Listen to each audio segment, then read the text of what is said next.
ನೀವು ಏನೇ ಕಮೆಂಟ್ ಮಾಡಿ ಅಥವಾ ಏನೇ ರಿಸರ್ಚ್ ಮಾಡಿರಿ ಅಥವಾ ಏನೇ ಬರೆದ್ರು ಅದಕ್ಕೆ ನಿಮಗೆ ರೆಫರೆನ್ಸ್ ಮೆಟೀರಿಯಲ್ಲು ನಿಮ್ಗೆ ಅಲ್ಲೇ ಸಿಕ್ಕಿದ್ರೆ ಎಷ್ಟು ಖುಷಿ ಆಗುತ್ತೋ ಅದಕ್ಕೋಸ್ಕರ ಈ ಟೂಲನ್ನು ನಿಮಗೆ ಸಜೆಸ್ಟ್ ಮಾಡ್ತಾ ಇದ್ದೀನಿ. ಏನಪ್ಪ ಈ ಟೂಲ್ ಹೆಸರು ಅಂದರೆ ಪರ್ಫ್ಲೆಕ್ಸಿಟಿ ಎ ಅಂತ. ಪರ್ಫ್ಲೆಕ್ಸಿಟಿ ಎ ಅಂತ ನೀವು ಏನನ್ನ ಗೂಗಲಲ್ಲಿ ಸರ್ಚ್ ಮಾಡಿದ್ರೆ ಫಸ್ಟ್ ಲಿಂಕ್ ಓಪನ್ ಆಗುತ್ತೆ. ಆ ಲಿಂಕನ್ನು ಓಪನ್ ಮಾಡಿ ನೀವೇನಪ್ಪ ಮಾಡ್ಬೋದು ಅಂದರೆ ನೀವು ರಿಸರ್ಚ್ ಮಾಡೋರಾದರೆ ರಿಸರ್ಚ್ ಮಾಡ್ಬೋದು, ಅಥವಾ ನೀವು ಸ್ಟಾಕ್ ಮಾರ್ಕೆಟ್ ರಿಲೇಟೆಡ್ಡು ನಿಮಗೆ ಅನಾಲಿಸಿಸ್ ಬೇಕು ಅಂದರೆ ಟೆಕ್ನಿಕಲ್ ಅನಾಲಿಸಿಸ್ ಇರ್ಬೋದು ಅಥವಾ ಶೇರ್ ವೈಸ್ ಅನಾಲಿಸಿಸ್ ಇರ್ಬೋದು, ಎಲ್ಲ ನಿಮಗೆ ಇಲ್ಲೇ ಅವೈಲಬಿಲಿಟಿ ಇರುತ್ತೆ.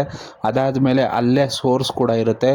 ರಿಸರ್ಚ್ ಮಾಡೋರ್ಗಂತೂ ಇದು ಬೆಂಕಿ ಟೂಲ್ ಅಂತ ಹೇಳ್ಬೋದು. ಯಾಕೆ ಅಂದರೆ ನಿಮ್ಗೆ ಯಾವುದೇ ಮೆಟೀರಿಯಲ್ಲು ಅಥವಾ ಯಾವುದೇ ಸೈಟ್ ಮಾಡೋ ಸೆಂಟೆನ್ಸ್ಗಳು ನಿಮಗೆ ರೆಫರೆನ್ಸ್ ಮೆಟೀರಿಯಲ್ ಅಲ್ಲೇ ಸಿಗುತ್ತೆ.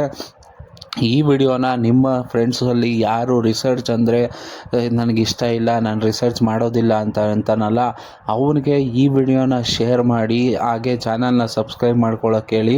ಯಾಕೆ ಅಂದರೆ ಈ ಥರ ವಿಡಿಯೋಗಳು ಮುಂದೆ ಬರ್ತಾನೆ ಇರುತ್ತೆ. ಧನ್ಯವಾದಗಳು ವಿಡಿಯೋ ನೋಡಿದ್ದಕ್ಕೆ.